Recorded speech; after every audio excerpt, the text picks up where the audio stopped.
John Miller stared out the viewport of his small mining vessel. The lonely expanse of the asteroid belt. Zeta 5 stretched before him like an endless sea of floating rocks. He had been working this sector for 3 years now. His hands were calloused, and his face weathered from the hard labor. But the pay was good. A space miner could make enough credits in 5 years to retire comfortably on Earth. That kept him going through the long, lonely days. The mining corporation gave him quotas to meet. Each month drill into the asteroids, extract valuable minerals, process them in the ship refinery, and send the refined materials back to Earth on automated transport vessels. It was repetitive work, but John found peace in the routine and solitude. Some miners went crazy from the isolation, but John enjoyed the quiet. He liked being alone with his thoughts and the distant stars. His daily routine rarely changed.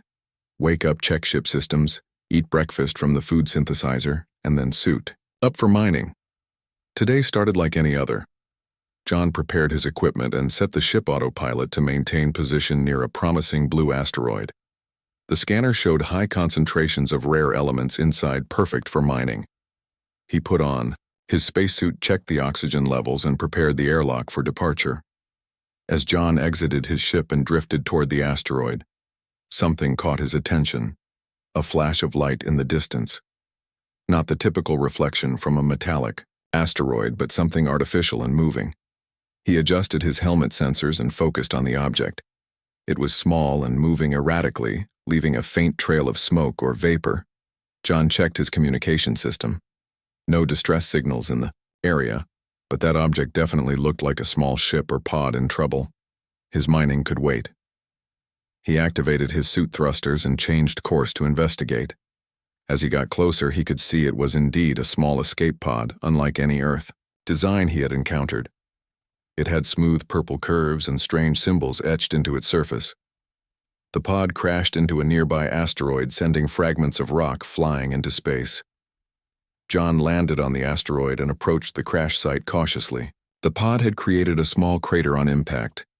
The outer shell was damaged, revealing strange technology inside. Unlike the bulky mechanical systems of Earth vessels, this craft seemed to be made of components that were almost organic in nature. Some parts pulsed with a faint light. John searched for a way to open the craft, finding what appeared to be a control panel. He pressed his gloved hand against it. To his surprise, the pod responded.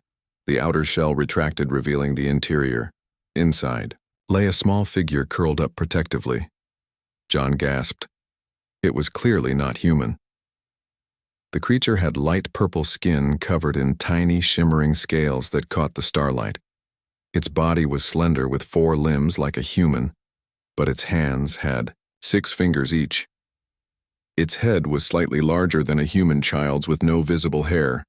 Instead, a crest of darker purple scales ran from the forehead to the back of the neck. The alien appeared to be unconscious. John could see injuries, a gash on its arm leaking a strange bluish liquid and bruising on its face. It looked young, like a child. He made a quick decision.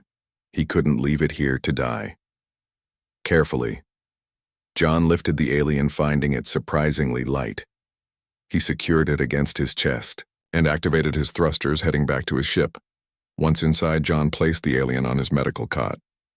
The ship AI scanned the creature, but reported insufficient data to provide medical assistance. John would have to rely on basic first aid and hope that alien physiology wasn't too different from humans. He cleaned the wound on its arm using antiseptic from the med kit and applied a pressure bandage to stop the bleeding. Then he used a dermal regenerator, hoping it would work on alien tissue.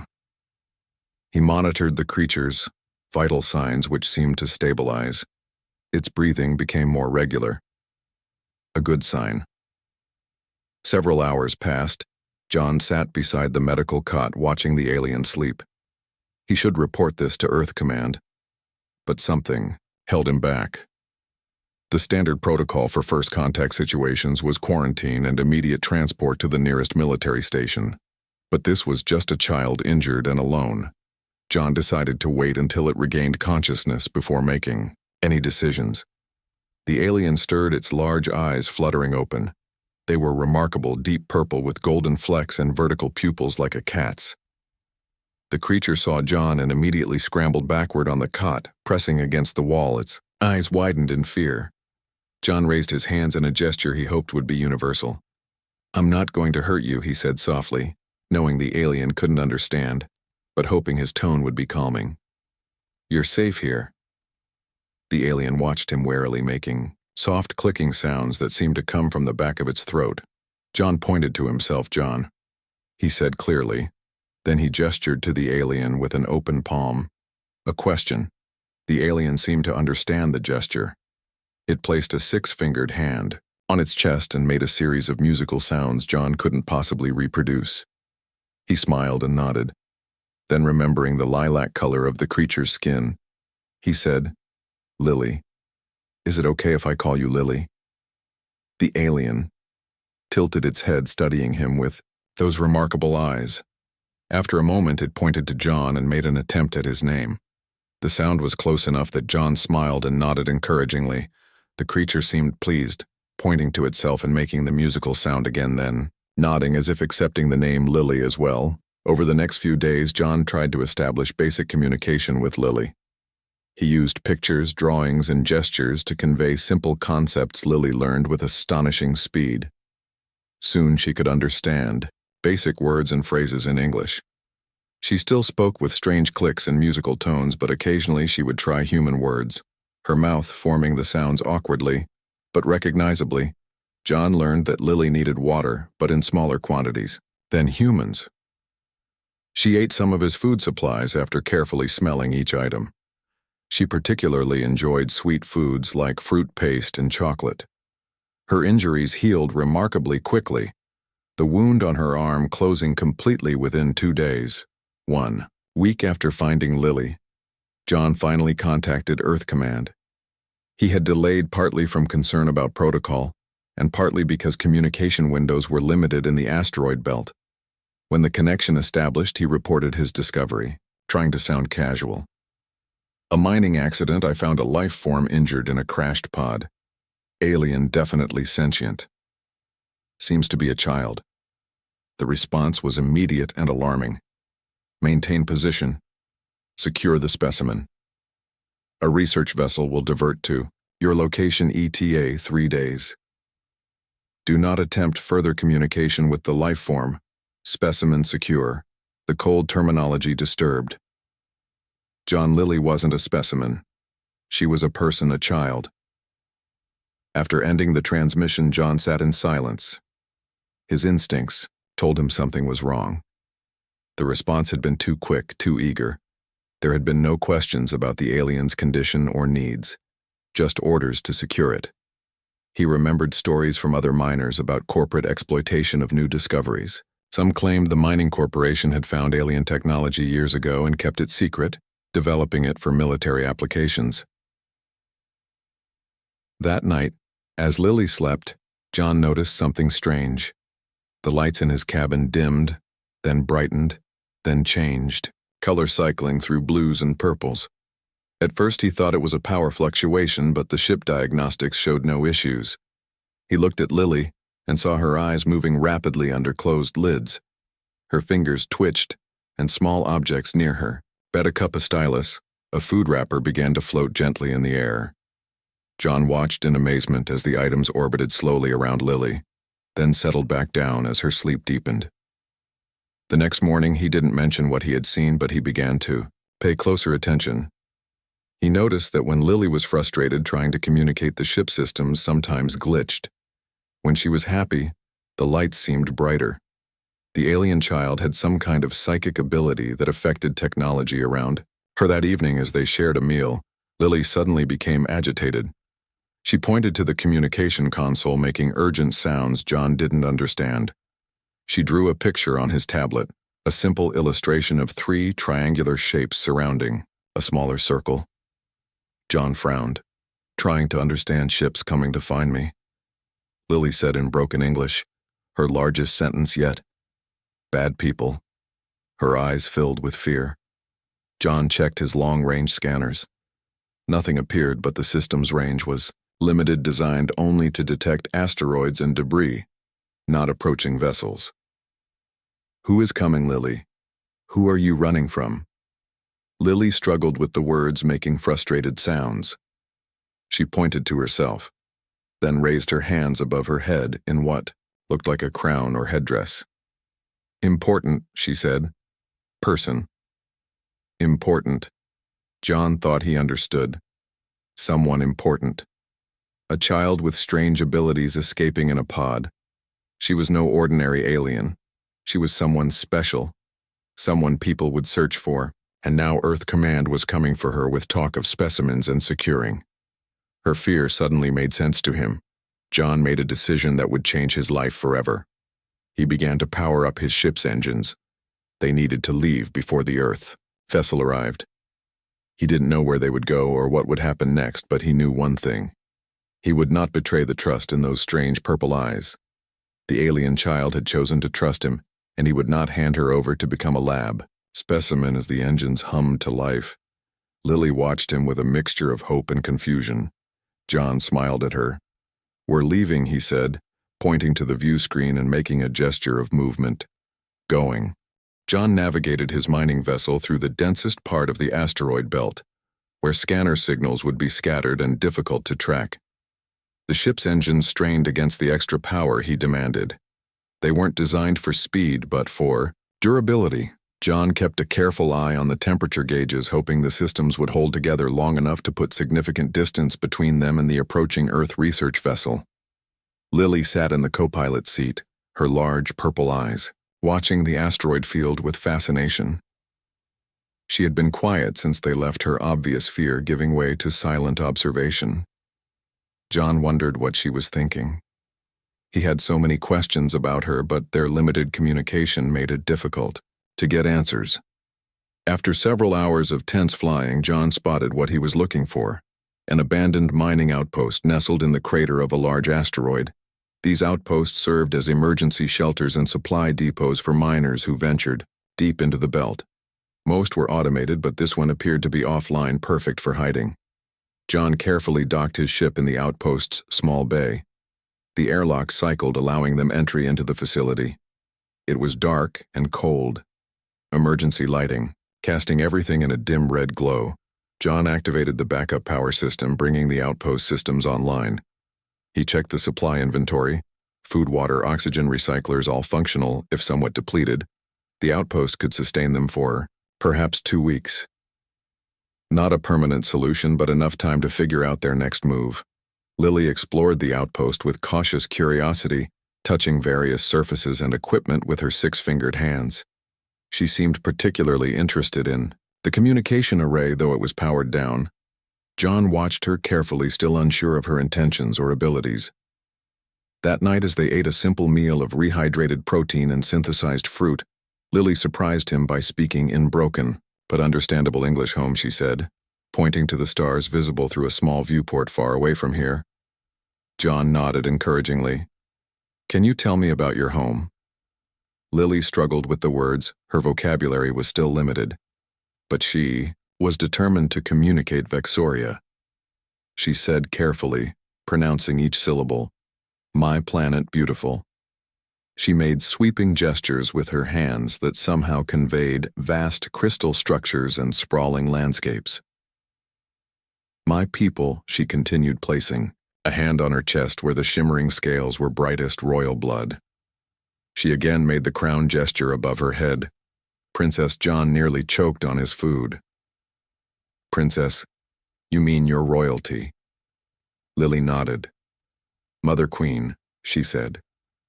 Her eyes grew sad. Lost in attack, bad ones came draconians. She made a harsh sound that somehow conveyed menace and threat. "Mother, hide me in pod." The picture became clearer. A royal child sent away in an escape pod during an attack on her transport. It explained the advanced technology of the pod and Lily's unusual abilities. John had heard stories of royal bloodlines with genetic enhancements, but had always assumed they were just myths. "What do these draconians want with you?" John asked, speaking slowly and using hand gestures to help convey his question. Lily touched her head and then made a radiating gesture with her fingers. "Special power," she said. "Royal blood has memory of ancestors. Know things draconians want. power, want knowledge. This information made John even more concerned. If Lily truly possessed valuable genetic memory or psychic abilities, it wasn't just Earth Command that might be hunting for her. There could be others searching the asteroid belt already. Their conversation was interrupted by a proximity alarm. The outpost's external sensors had detected an approaching vessel. John rushed to the monitoring station. His heart sank. It wasn't the Earth research ship. This vessel was unlike anything in the human registry. Its hull was dark, almost black, with jagged protrusions that reminded John of serrated teeth. It moved with precision through the asteroid field, heading directly for the outpost Draconians. Lily whispered, her voice trembling with fear. "Find me." John didn't question how. The alien ship had located them. Perhaps they could track Lily somehow, or maybe they had been searching all possible hideouts in the sector. Either way, they needed to leave immediately. They had maybe 10 minutes before the ship reached them hide. John told Lily, pointing to a storage compartment in the wall.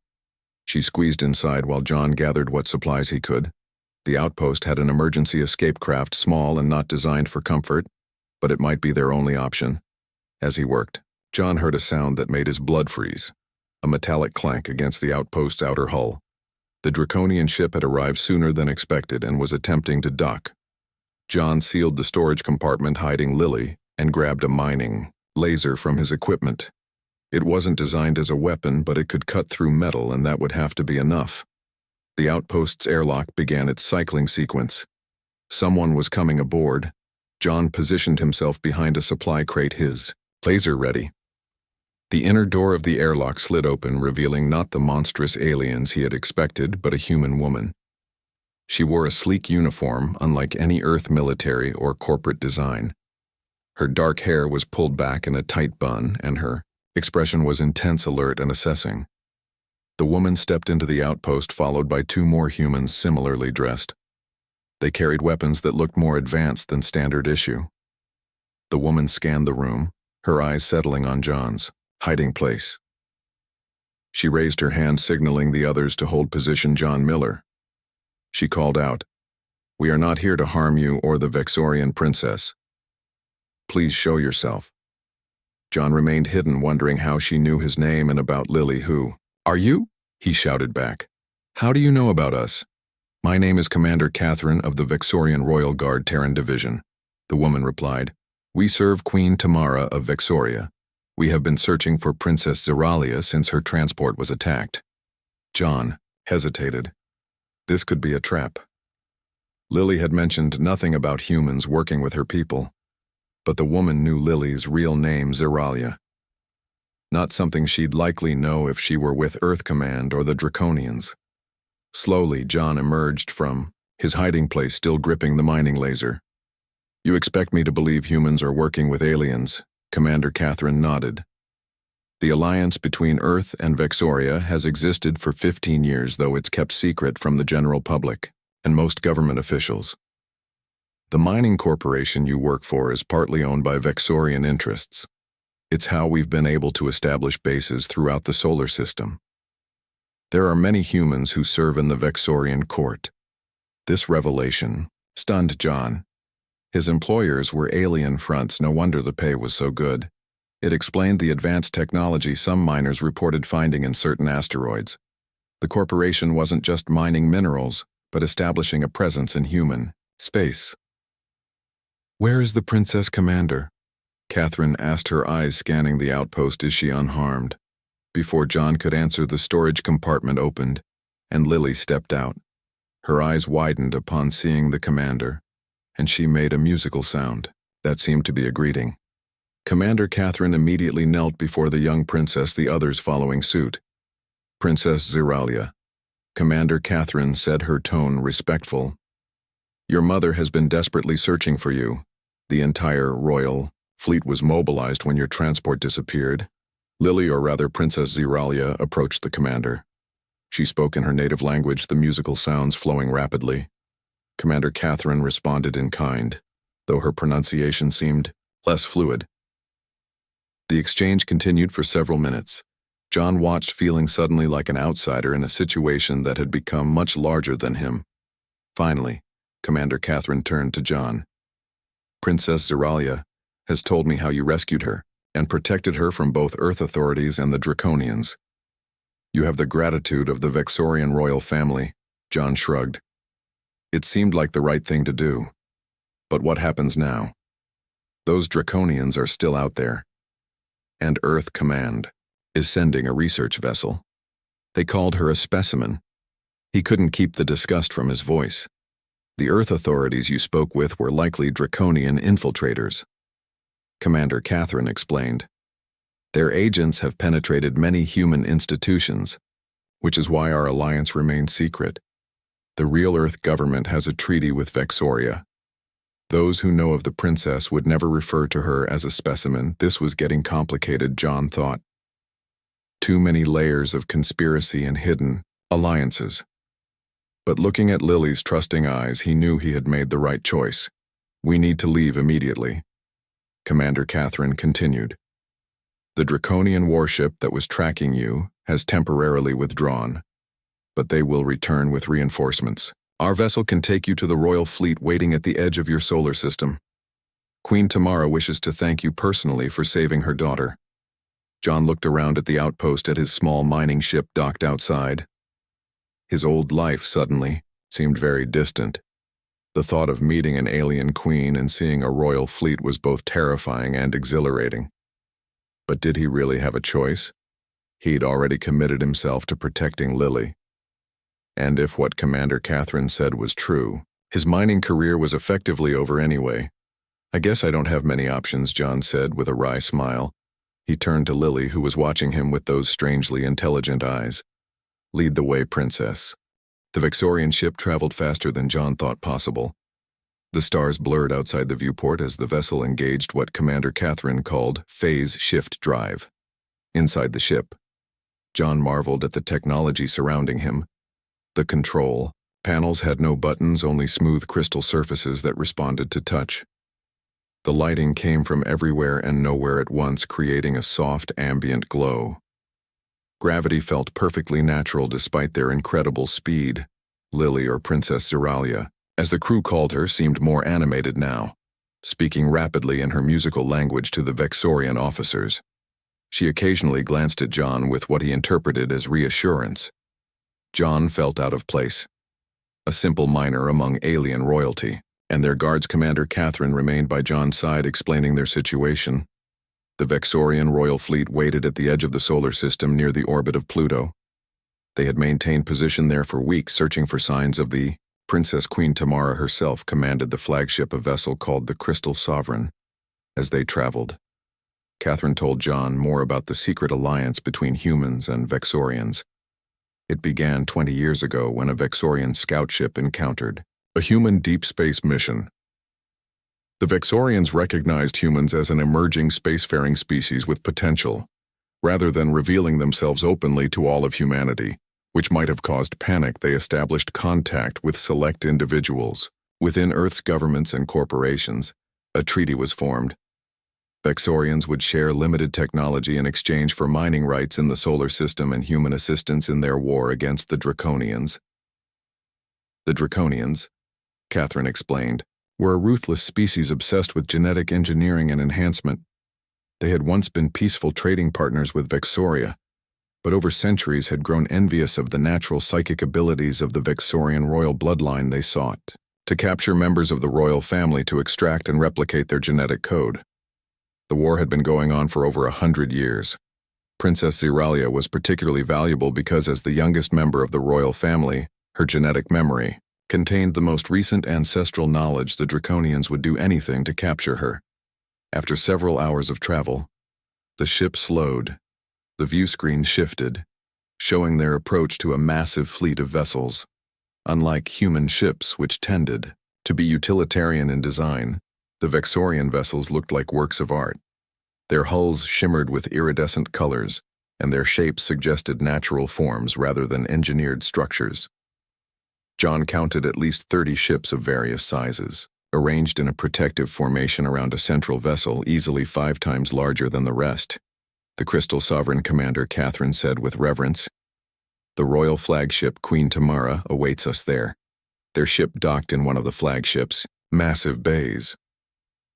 As the airlock opened, John felt a wave of nervousness. How should he behave in the presence of an alien queen? He was just a miner with no diplomatic training. Lily, sensing his anxiety, took his hand and squeezed it gently. Together they followed Commander Catherine and her team through crystal corridors that seemed to sing softly as they walked. The throne room was unlike anything John could have imagined. The ceiling soared hundreds of feet overhead, appearing to open directly into space, though John suspected it was an advanced holographic projection. The walls were made of living crystal that pulsed with light in rhythm with music that seemed to come from the structure itself. At the center of the room was a raised platform, where a tall regal Vexorian sat upon a throne that appeared to be grown rather than built. Queen Tamara was instantly recognizable as Lily's mother. She had the same purple scales, though hers were darker and more vibrant with age. The crest on her head was fully developed, extending down her back in an elegant display. Her eyes were the same remarkable purple with golden flecks, but held wisdom and power that spoke of centuries of experience.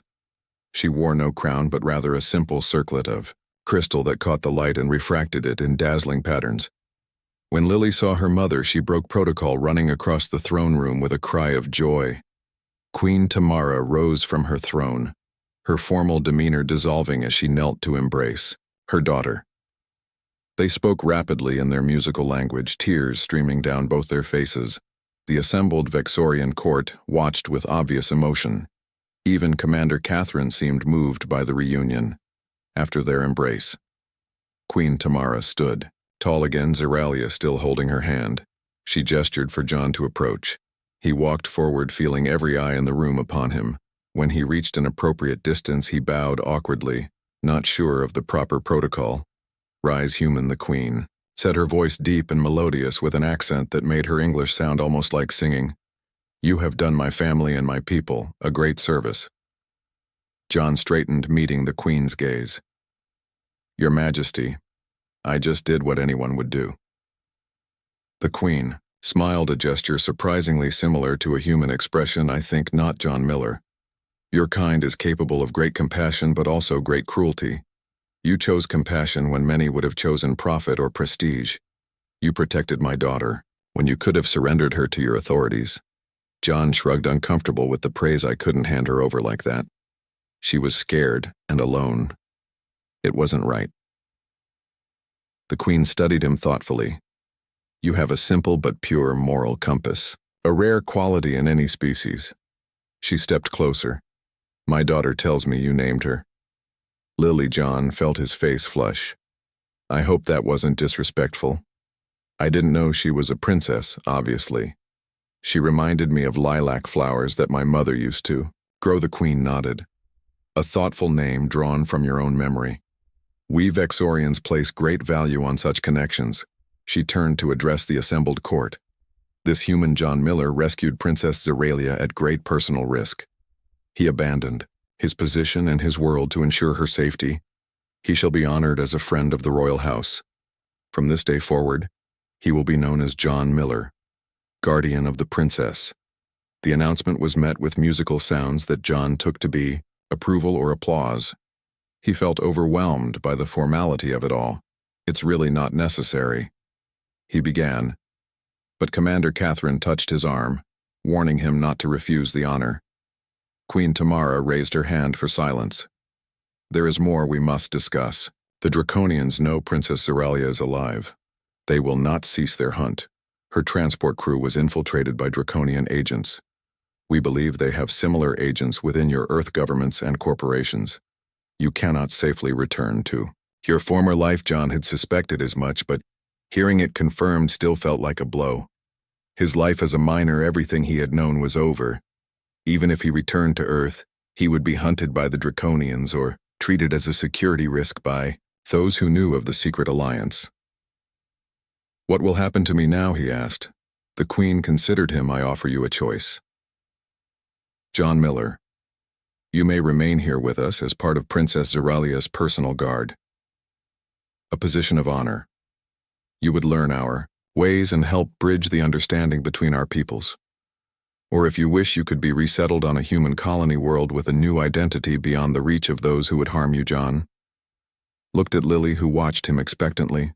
The choice seemed clear somehow. I would like to stay, he said, if the princess will have me as her guardian.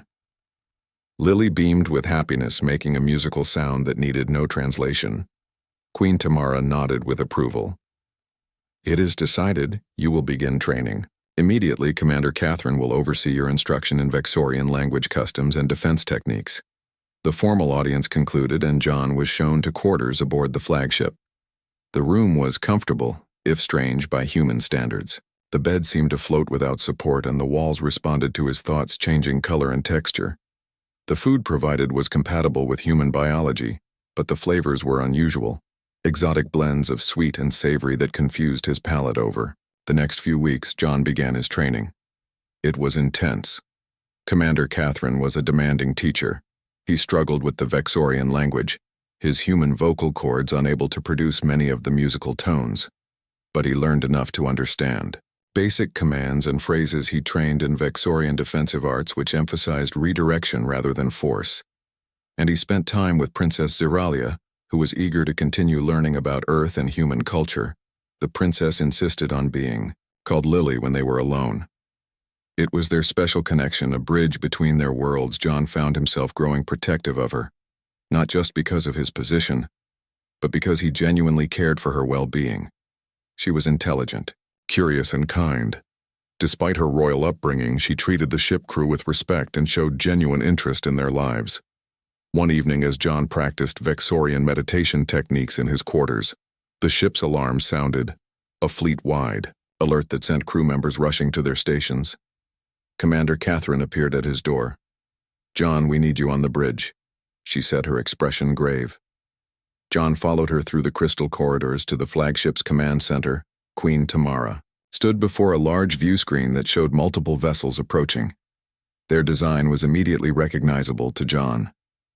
The same black, jagged appearance of the ship that had tracked them to the mining outpost, Draconian War Fleet. The Queen said, as John entered 9 vessels heavily armed. "We believe their flagship carries their supreme commander. They must have followed us despite our precautions." The Vexorian fleet moved into defensive formation surrounding the royal flagship. The Crystal Sovereign hummed with energy as weapon systems activated and shield generators powered up. John watched from the command bridge as Queen Tamara issued orders in rapid Vexorian. Her voice calm but firm despite the approaching danger. Princess Zeralia stood beside her mother, her young face set with determination. She continued to argue her case, switching occasionally to English when she glanced at John. "I can help," she insisted. "My abilities are strong enough, mother, please." Queen Tamara shook her head firmly. "You are not fully trained, Zeralia. The strain could harm you permanently. I will not risk your safety." The princess looked frustrated. John understood her feelings. Being told to hide while others fought to protect you was difficult. He had felt the same way during mining emergencies when senior crew members had ordered him to safety. The view screen showed the Draconian vessels closing. In their black hulls absorbed light rather than reflecting it, making them appear like moving shadows against the stars. A communication request flashed on one of the crystal panels. Queen Tamara nodded to her communications officer, who activated the channel. The screen changed, showing the interior of the Draconian command ship. Their leader sat in a chair-like structure that seemed fused to his body. His skin was pale gray and leathery, with cybernetic implants visible along his skull and jaw. His eyes were entirely black without visible pupils, a sharp contrast to the natural beauty of the Vexorian's queen. Tamara, the Draconian leader, said, his voice a mechanical rasp that sent chills down John's spine. "Surrender the princess, and your fleet will be allowed to retreat intact. Resist, and we will destroy you ship by ship, Queen." Tamara stood tall and proud. "Commander Zorak," she replied, her voice cold. "We both know you seek my daughter for your genetic experiments. Your forces are outnumbered. You cannot hope to prevail." The Draconian commander laughed, a harsh sound like metal grinding. "Our intelligence suggests otherwise. Your main fleet is engaged at the Proxima front. These few ships are all that remain to protect your precious heir. She will become the key to our evolution. Her genetic memory will elevate our species. The Queen ended the transmission with a gesture. John glanced at. Commander Catherine, is that true? About the main fleet? Catherine nodded grimly. Most of our forces are defending Vexorian colonies near Proxima Centauri. The Draconians launched a major offensive there, forcing us to commit our reserves. We received word yesterday that the battle goes poorly. She lowered her voice. This fleet is primarily ceremonial. Vessels escort ships for the royal family. They have weapons, but they're not true warships. John felt a chill run through him. They were outmatched. The Draconian ships were purpose-built for war. While the Vexorian vessels were beautiful, they lacked the heavy armament needed for a prolonged engagement. Outside the viewport's energy weapons flashed as the first shots were exchanged. The Vexorian ships moved with grace, their crystal hulls deflecting much of the Draconian firepower. But John could see it wouldn't be enough. 3 smaller Vexorian vessels already showed damage, their crystal structures cracking under sustained bombardment.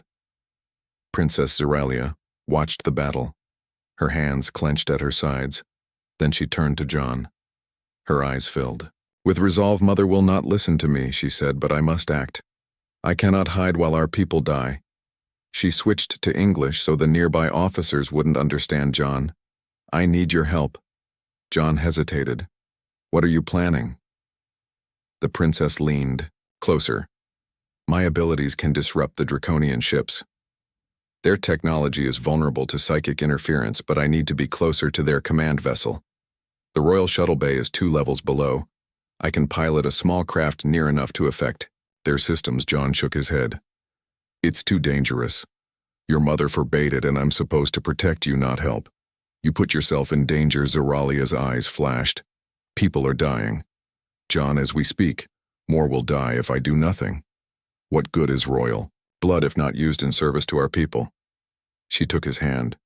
My mother's generation believes in protecting the bloodline at all costs. But what use is a princess who survives while her defenders perish? That is not the leader I wish to become. Her words struck John deeply. He had seen that same determination in the eyes of mining crew leaders who risked everything to save their teams. Sometimes leadership meant taking risks. She was young, yes, but she was also remarkably gifted. And she was, right? The battle was going poorly. 3 Vexorian ships had already withdrawn with heavy damage. What exactly can you do? John asked. Zeralia explained rapidly. I can project a psychic pulse that disrupts their ship systems, especially their weapons and engines, but only at close range. Their command ship has the central control node. If I can disable it, the others will be vulnerable. And the risk to you?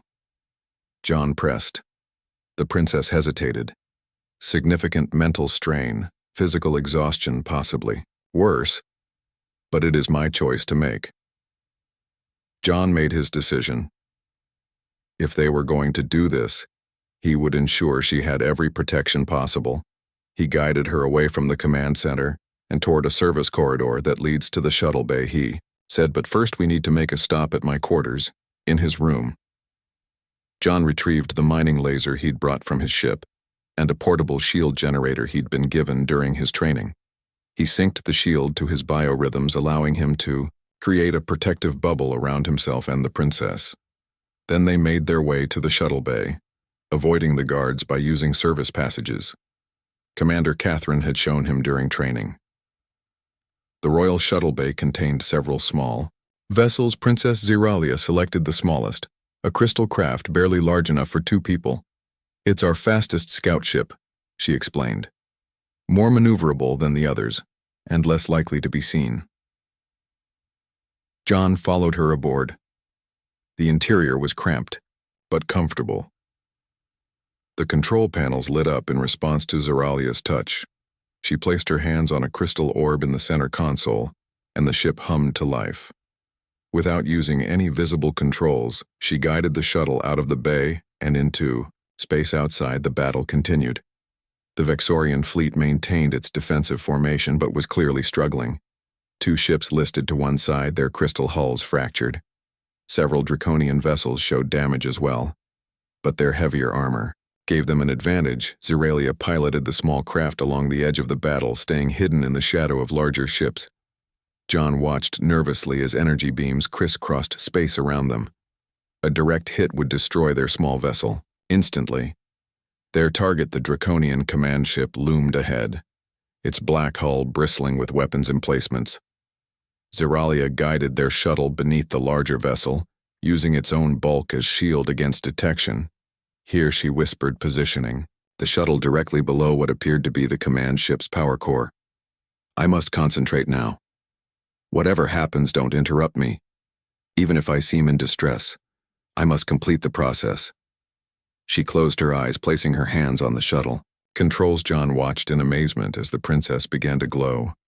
A soft purple light emanated from her scales, growing stronger with each passing second. The shuttle systems responded, lights flickering and crystal components resonating in harmony with her energy.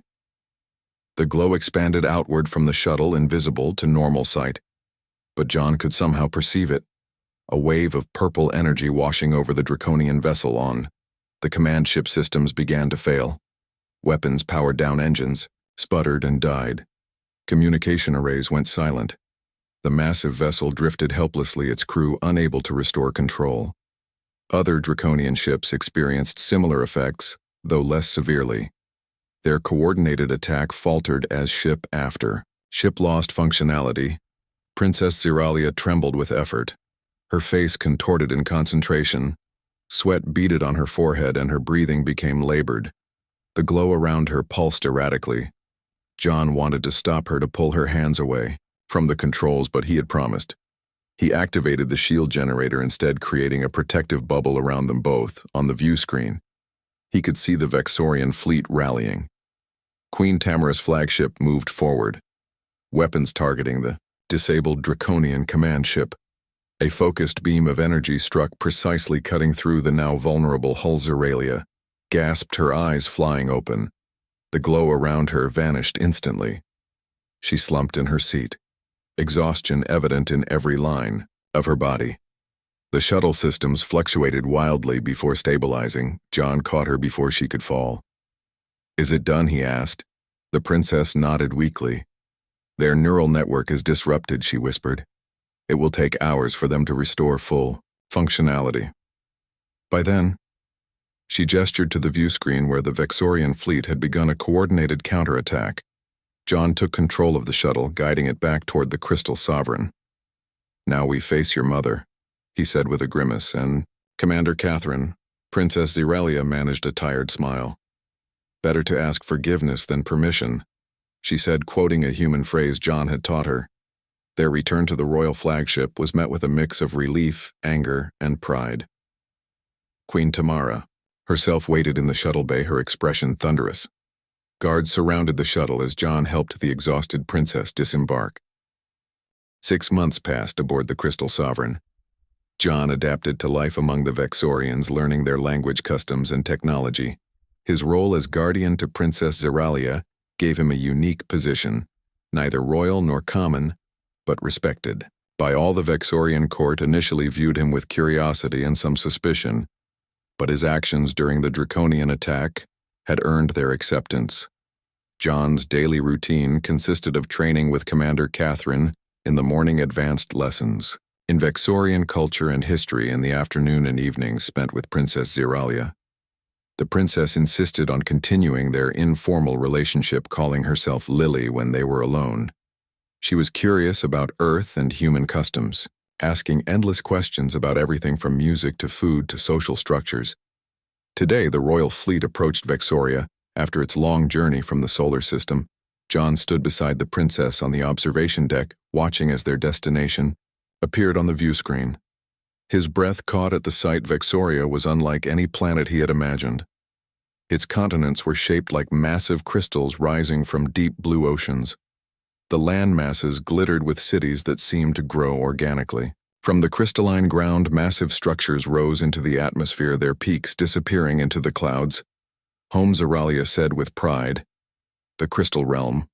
We have lived here for 10,000 years, building our civilization in harmony with the planet's natural energy." John could see orbital platforms and defense installations surrounding the planet. A steady stream of vessels moved between these stations and the surface, evidence of a thriving interstellar civilization. The Royal Fleet assumed standard orbit formation, the Crystal Sovereign receiving priority clearance to begin descent. Queen Tamara joined them on the observation deck. "My daughter," she said, placing a hand on Zoralia's shoulder. "You return in triumph. The news of your bravery against the Draconians has spread throughout the realm. A hero's welcome awaits you." The Queen turned to John. "And you, Guardian, will be the first human to be formally received at the Crystal Court. Many will be curious about you. Some may be fearful or suspicious. It is natural. But know that you have earned your place here." John nodded, understanding the significance. "Your Majesty, I am honored." The descent to the planet's surface was smooth and controlled. The royal flagship entered the atmosphere, its crystal hull glowing slightly from the friction.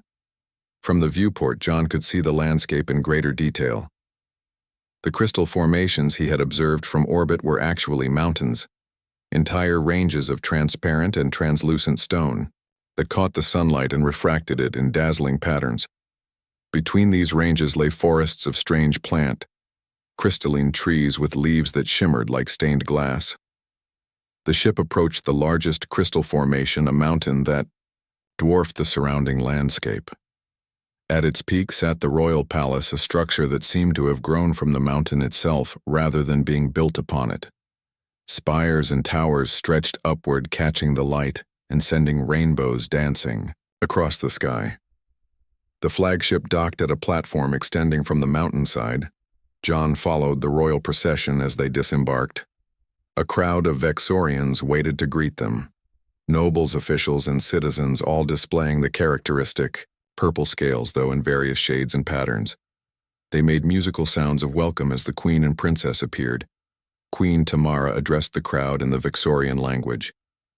The melody of her speech rose and fell in patterns John could now recognize words of homecoming, victory, and pride. She gestured to Zoralia, who stepped forward to speak. Her daughter's address was shorter, but the crowd responded enthusiastically. Then to John's. Surprised, the Queen beckoned him forward. She switched to English so he would understand fully. "John Miller of Earth, guardian of the Princess, stands before you as friend and ally of Vexoria. His courage and loyalty have been tested in battle. His wisdom has guided our princess. Let him be welcomed as honored guest of the Crystal Court."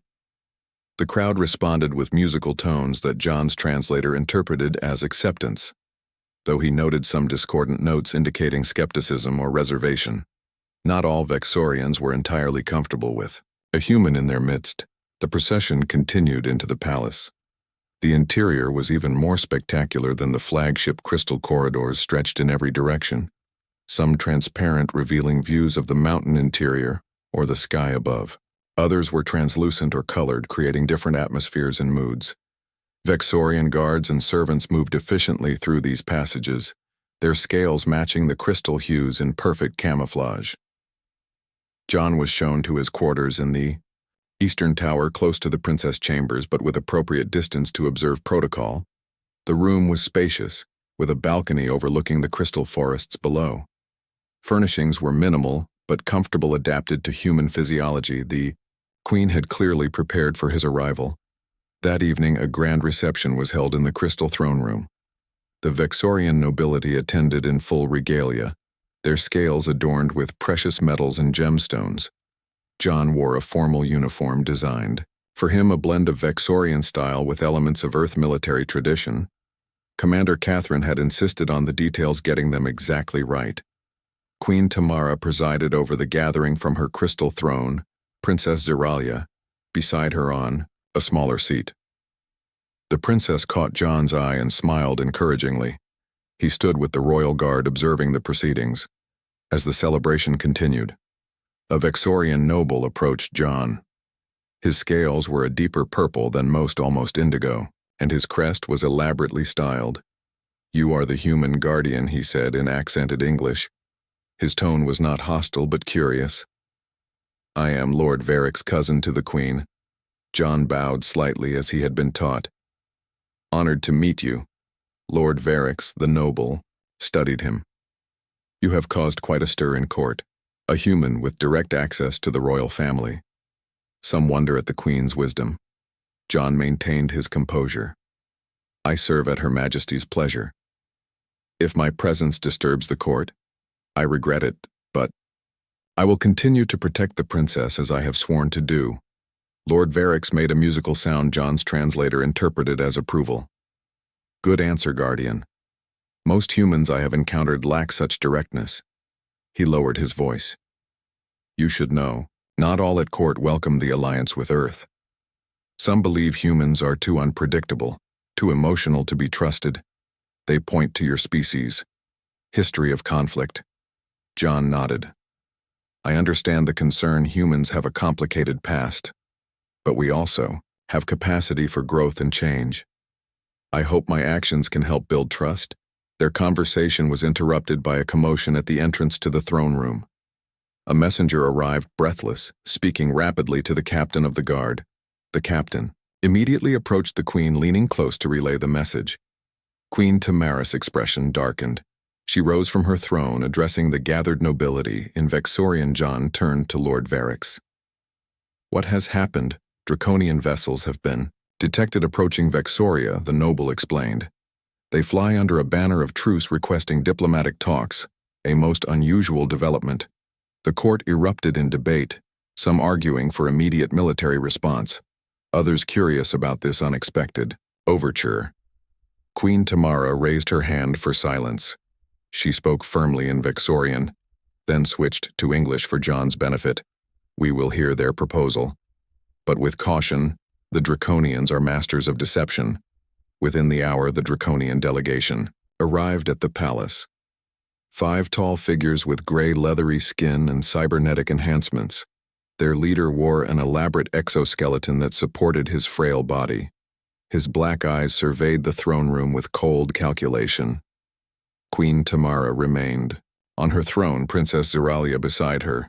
John took his position near the princess, his hand near his weapon. The Draconian leader approached, stopping at the prescribed distance. He spoke, his voice mechanical but clear. Queen Tamara of Vexoria, I am Supreme Arbiter Craxus of the Draconian Imperium. I come with a proposal to end our centuries of conflict. The Queen remained impassive. We have heard Draconian peace proposals before. They inevitably demand what we cannot give. The genetic code of our royal line arbiter Craxus made a gesture with his mechanical arm. Times change, Your Majesty, as must our peoples. The recent battle demonstrated the resilience of your forces and the remarkable abilities of your daughter. He glanced at Princess Zeralia. We propose not genetic harvesting, but alliance. Murmurs spread through the court. Queen Tamara leaned forward. Alliance. What terms do you suggest? The Draconian leader activated a holographic projector showing star maps. Our territories border the same hostile regions. The Hive Collective expands aggressively, threatening both our civilizations. We propose joint defense combining Draconian technology with Vexorian psychic abilities. Through controlled cooperative research, not theft or coercion. John watched carefully, noticing how the Draconian cybernetic eyes focused too intently on Princess Zeralia. Something felt wrong. He caught Commander Catherine's eye. She too seemed suspicious. Queen Tamara considered the proposal. Such an arrangement would require extraordinary trust. Arbiter Craxus. Trust that your people have systematically destroyed over centuries. The Draconian leader bowed his head, acknowledging the point. As a gesture of good faith, we offer intelligence on Hive Collective movements in your outer colonies, and we propose a cultural exchange, representatives from both our peoples living among the other, to foster understanding.